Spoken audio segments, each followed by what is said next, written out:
Now be here, they say somebody can even lead us with NEPA bill, even if you no go. Not be here. Precious is not here. Precious, is it not here that somebody who went to go and forge a certificate, Precious? A leader in a country, you forge a certificate from a school that was not in existence. And you and I are. I mean, do you know the import of such behavior, Precious? Do you know? No, tell me. There is no person in this government that the Western world will even, they will not even see you as a human being. I'm telling you, that thing will finish Nigeria. Not to talk of what is going on now with this terrorism and all that, because they've discovered that government is complicit with the way they are pampering these people, with the way they are behaving and all that. I told you here that every country in the whole world, they have embassy here. They are seeing and watching what is going on. They are listening to, they are reading it in our newspapers. So what are you going to tell them? Precious, what are you going to tell them?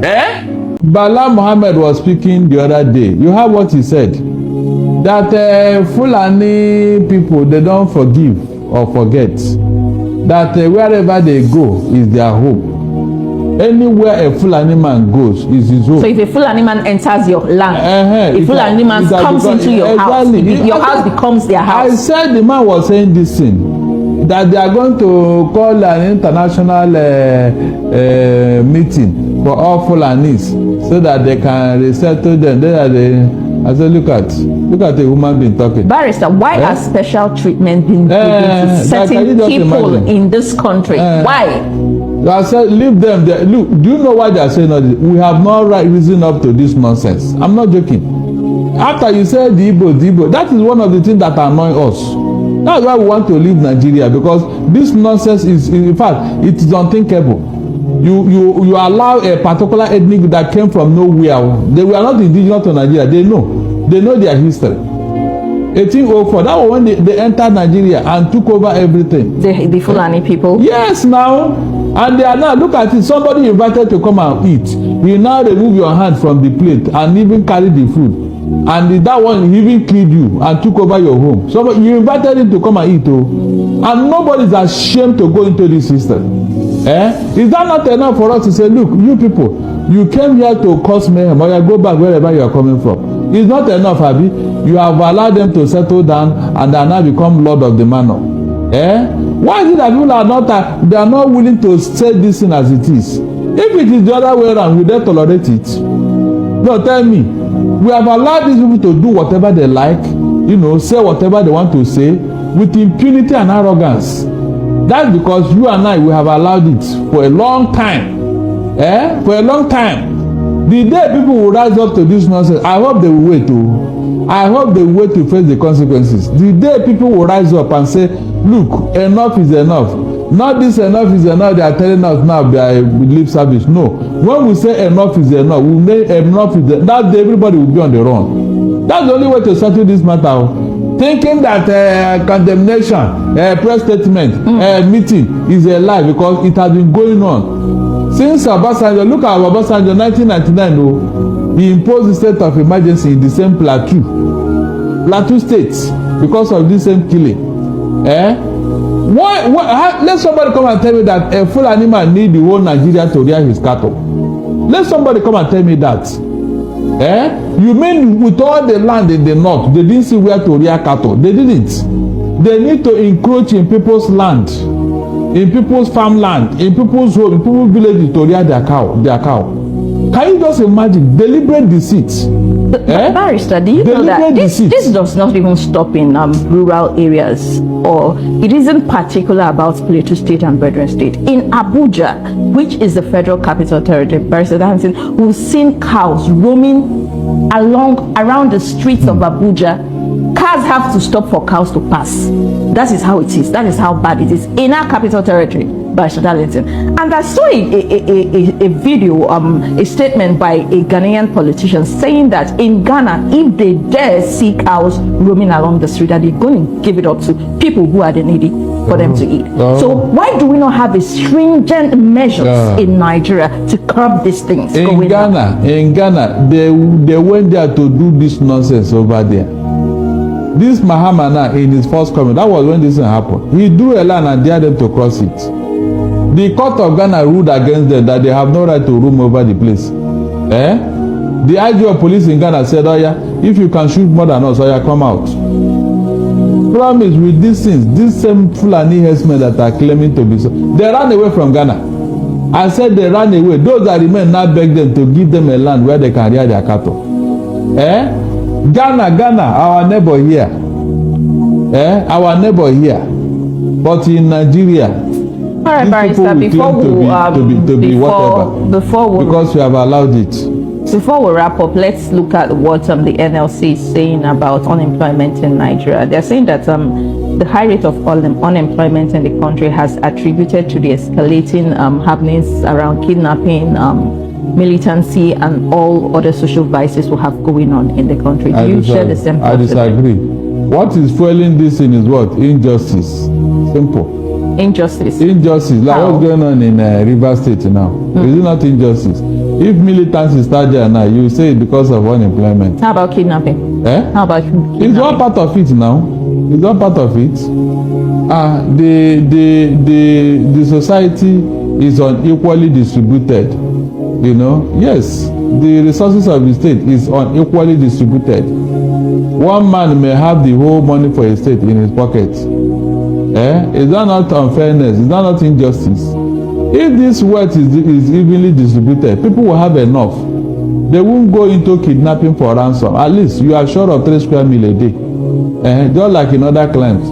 So what are you saying? You mean Nigeria is so poor that they cannot feed their people? No. The money is in private pockets. It's as simple as that. And that's why people are now fed up. They now said, okay, since people are stealing from the government, let me find a way to take care of myself. All right, Barrister, quickly, let's touch on politics before we go. Please, is there something that I'm not understanding about Nigeria? I beg, make una tell me, make una remind me. Is there anything I'm not getting right about Nigeria? A Fulani man came on a national TV, on Nigeria national TV, and said that, see, Fulani no they forgive or forget. That anywhere they go becomes their land. Hey. Jesus Christ, hello. The other day we had a Fulani man came out on a national TV too and said that God has given them Nigeria as their own land. Hey, and Jesus Christ. What is happening in Nigeria, please? What is happening, please? And the government are not talking about this. Hey, Ajebakwa, please let me not talk too much. Let me allow you to watch what Barrister Darlington said. I have said it. I think I love this man, the way he gives his analysis sometimes. Yes. So please watch this one now and hear what he said about this government and about the whole thing that is happening. Because this one, it chopped my mouth. Honestly speaking, I don't know what I go talk. In fact, after watching this, I sat down and I was asking myself, wait, are you sure you are not forgetting anything about Nigeria? Like, are you sure? Is there something I need to remind myself that this is how this country goes? Or is this thing, God, please watch this, then you drop your comment on the comment section what to think, I beg. Now, Barrister, there's a bigger question, a bigger issue out there. Nigerians are just asking, and in these borrowings, do they have anything to do with funding the 2027 general election, which promises to be very stiff and competitive? Barrister, do you think in that direction? What do you think? It's not about thinking, it is obvious. Mr. Okoro, it is obvious because in our electoral system, we don't monitor expenses. We don't. Electoral expenses, we don't monitor it in Nigeria. It's only in Nigeria that the president of this country is synonymous with the commissioner, the minister of finance and the governor of CBN. It's only in this country. From Buhari, we saw what happened, that there had to be a probe on CBN to discover what Buhari did with Emefiele. So what makes you think that this president will not do worse? No, tell me. What makes you think that this president will not do worse? You can see. So money is being taken without appropriation. I mean, we have a number of... Without appropriation, we saw the request. The president on his own went to the National Assembly to make this request, and requests were it's under consideration. So how do you say that there is no appropriation? Please. I mean, he's not just saying, IMF, give me money and all of that. He passes it through the National Assembly, through the legislature, the Senate and the House of Representatives. What else should he have done? After the approval, who monitored the what? But at least there's an approval, there's appropriation. The implementation. Barrister, at least there's appropriation. Well, if you appropriate what will not benefit the country or the people of Nigeria, of what use is that money?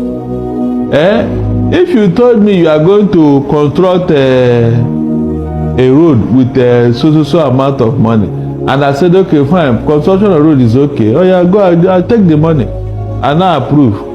And you now take that money to fund your election. Mr. Okoro, what kind of appropriation is that?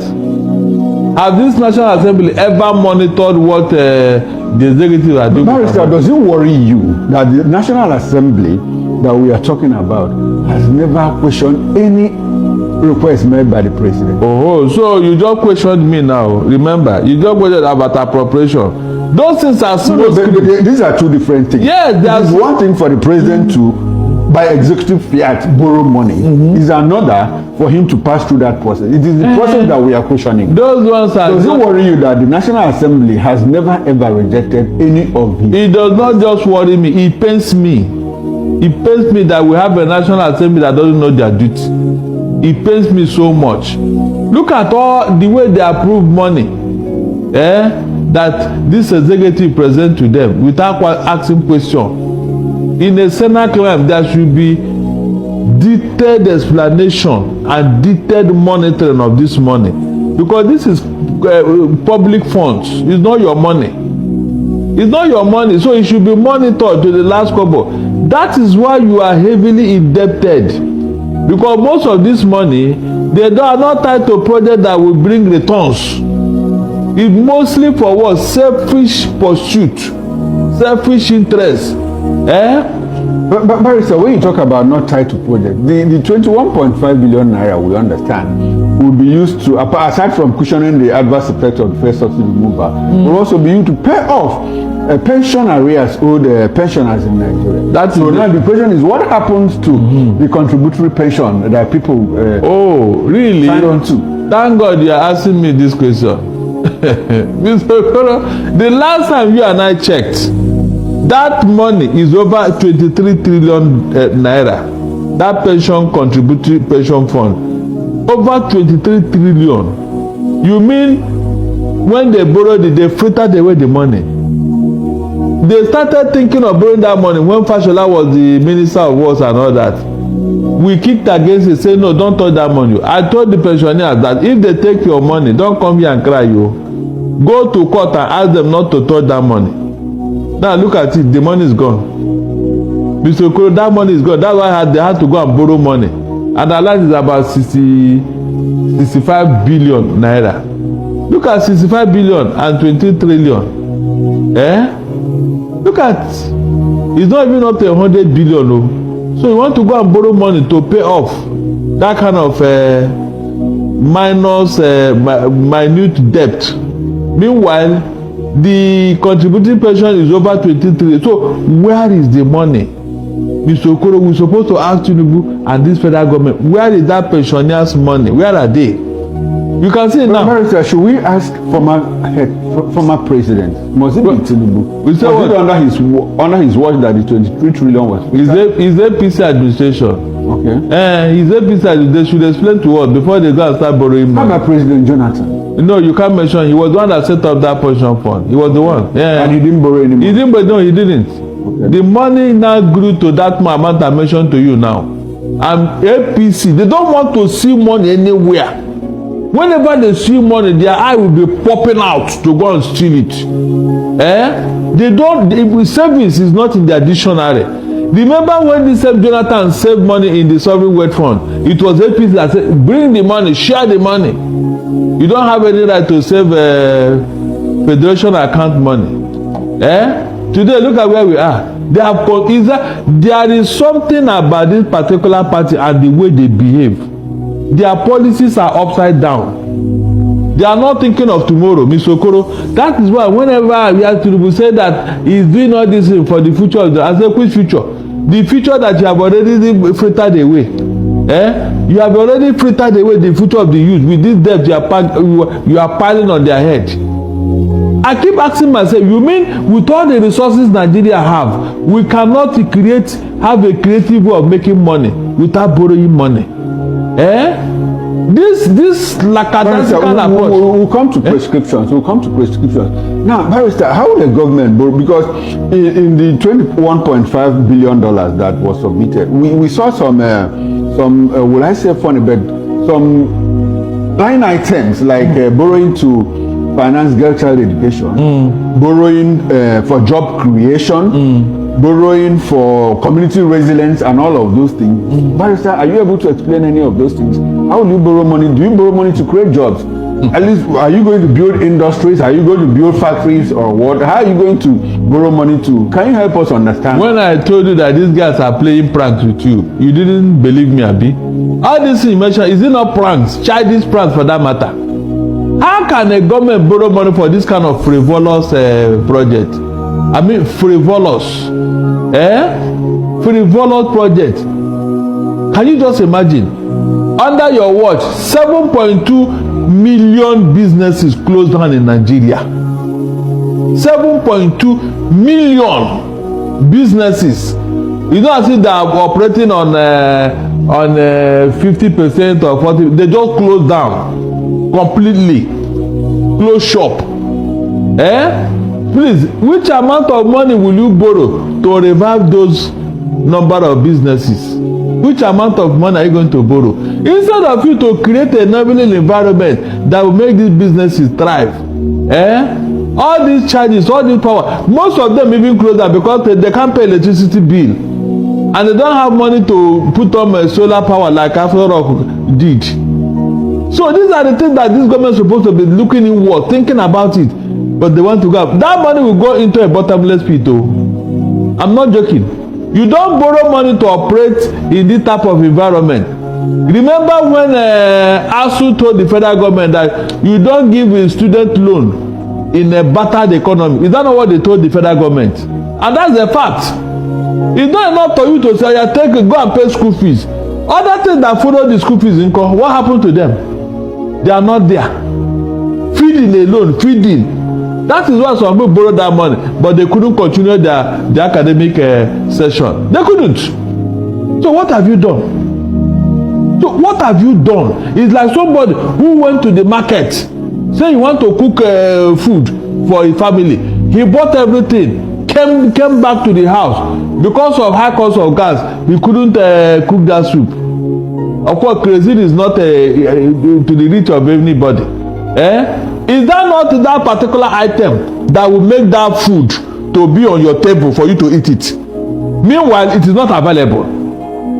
So can you just imagine how these people do it upside down? Barrister, will you have any problems if the federal government borrows money to revive Ajokuta and Alaja Steel? Will you have any in fact, if they do that at the minute, in fact, I will clap for them here. But they will not do it. Why? Because no, the gain is not immediate.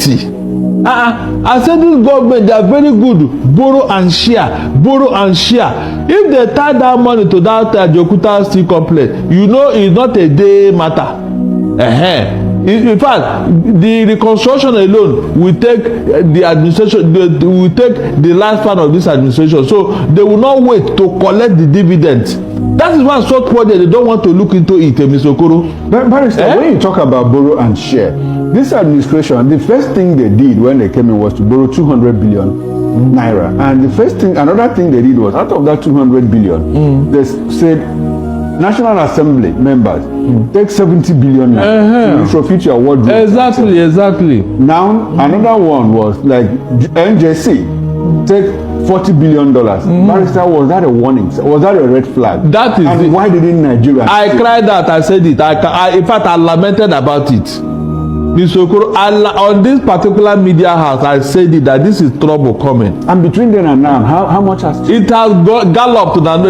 Have you not lost count? Are you still counting how much that have been frittered away on what? Selfish interests. Why the judiciary? So that they will protect them during the electoral matters that come before them. Have you not been seeing the results? Have you not been seeing the results of that money they gave the judiciary? These are the things that Tinubu is doing. When I tell you that nobody is thinking of the future of this country, it's all about immediate gain that will cause us problem later. You can see that is what they're after. Unfortunately, nobody is asking questions, nobody is protesting.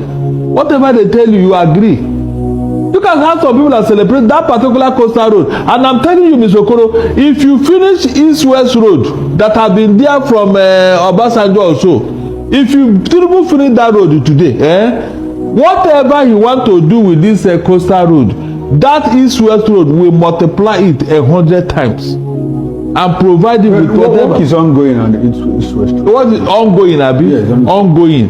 Mr. Okoro, where is the money? Why not finish one before you back on another one? This thing that Tinubu is ego, nothing else. Ego pursuit. 750 kilometers of road. Have you imagined how long? Isn't that a legacy project? Sorry? Isn't it a legacy project? League what? Look, in economy, there's a road that cuts through 9 states of the federation. The same thing from with one end of the country to the same thing with East-West Road. Listen very well. In economy, there's something we call scale of preference. You and I know that this road is not as important as that of the East-West Road. You know very well, you know. So why are we trying to force it? Why can't finish? There are so many roads in this country today that are begging for attention. I mean, begging. If you finish them, would it not be to your credit? No, but you want to say, yes, I'm the one that started this thing. That Lagos Calabar Coastal Road. You just raised an important issue now. This Lagos Calabar Coastal Highway, does it look like some form of duplication? Because some of the states involved. Yeah, yes, it will do process, exactly. So yes, that's what I'm telling you. Oh my God. So you are not listening to me, Abi.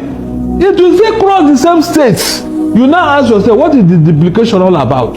All because ego. Let it be me. Yes, Tinubu did this. Tinubu did. Meanwhile, he will not finish it. No, sir, what is the role of the South? What is the gain? What is the place of the Southeast in all of this? From Badagry to Sokoto, from Lagos to Calabar, Southeast is cut off. So, good. And there is no road that is saying, look, from Lagos to East, except this one that what's it called? Military men and custom have taken over. You saw how difficult it takes now for people to travel from Lagos to the east now. Even the rail project, which of them was also cut off. Good.